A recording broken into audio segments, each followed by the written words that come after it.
السلام عليكم. تعالوا معايا النهاردة هنعمل مع بعض صينية خضار بمراكب البطاطس.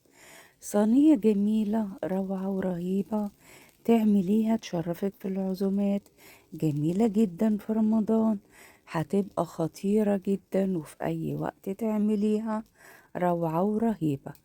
المكونات عندي مخدتش كتير لحمة، ربع كيلو اللحمة انا خدت نصه. يلا بينا نشوف ايه هي المكونات عندي بزلة، كيلو بزلة، عندي 3 جزرات متقطعين، وعندي البطاطس اللي انا قسمها بالطول وفحتها وعملتها مراكب البطاطس، ودي اللي هنحشيها عصاب زي ما انتوا شايفين، حاشية 2 كده ومجهزة.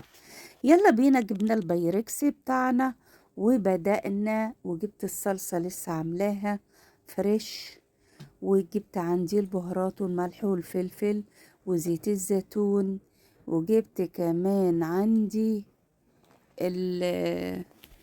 البطاطس بتاعتي فحتاها ومنزلة منها البطاطس دي، برضو هستعملها في الخلطة بتاعت الخضار الداخلية لمراكب البطاطس. يلا بينا، لازم تفحتيها كده. انا فحتها بمعلقة، بقول لكم اللي انا فحتها بمعلقة، بتقوريها من جوه كده بالمعلقة. وجبت كده عندي بقى الصينية البايركس، هنزل فيها الخضار كله، وهبدأ امسك مراكب البطاطس واحشيها كلها بالعصاج.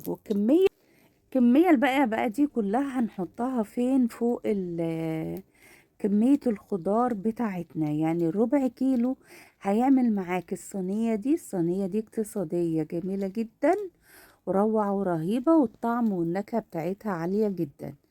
هننزل بقى الكمية الباقية دي كلها ونحط عليها معلقة البهارات، ونحط عليها نص معلقة فلفل اسود، ونحط عليها ورق اللورة، وما تنسيش الروزماري. ونزلنا كله وحطينا معانا كده حوالي معلقة ونص ملح. ما تنسيش ان العصاج فيه ملح. قلبي كله مع بعض كويس واخلطيه خلط كويس جدا. وبعد ما تخلطيه وتتأكدي ان هو اندمج كويس مع بعضه، خلي عندك صبر كده وانتي بتخلطيه، لازم يتخلط كويس جدا. بعد كده بقى بتبدأي تفتحي مسار للبطاطس اللي هتحطيها. بوريكم الاول الشكل بتاعها، بسم الله ما شاء الله، جميلة. ب- بالمعلقة كده، وتحاولي بقى تفتحي مسار للمراكب بتاعتك عشان ترسيها في قلب صينية الخضار. بصوا، عملنا فحرة، نبدأ بقى نحطها ونغرزها شوية. ودي اهم حاجة في صينية البطاطس، هي مراكب البطاطس. صينية البطاطس بالخضار المشكل، مراكب البطاطس. خلص كده بقى البطاطس بتاعتنا، مراكب البطاطس رست في المرسى بتاعها. نبدأ بقى نجيب الصلصة بتاعتنا ونحطها على الصينية بتاعتنا. يلا بينا نجيب الصلصة الجاهزة الفريش، ويلا بينا نعملها بقلب كده مغرفة، وتبدأي تحطي حوالين المراكب، اوعي تحطي جوه المراكب عشان خاطر العصاج بتاعك ما يطلعش بره المراكب. انا مش عايزة احط عليها جبنة، انا عايزاها كده، فعشان كده لازم نحافظ. وبنفحت للبطاطس عشان نحطها، عشان البطاطس بتاعتنا تبقى واقفة في المكان بتاعها الغويط ده اللي احنا عملناه الفجوة اللي عملناه بالمعلقة، عشان نحطها فيها.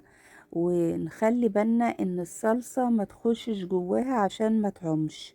نزلي الصلصة كده ببراحة وبتكنيك كده معين، ان انت تملي الصلصة تحت البطاطس.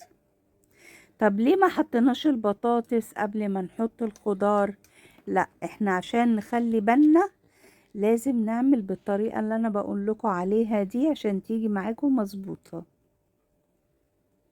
خلاص كده حطيتها في قلب الفرن وانا بوريها لكم هي في قلب الفرن.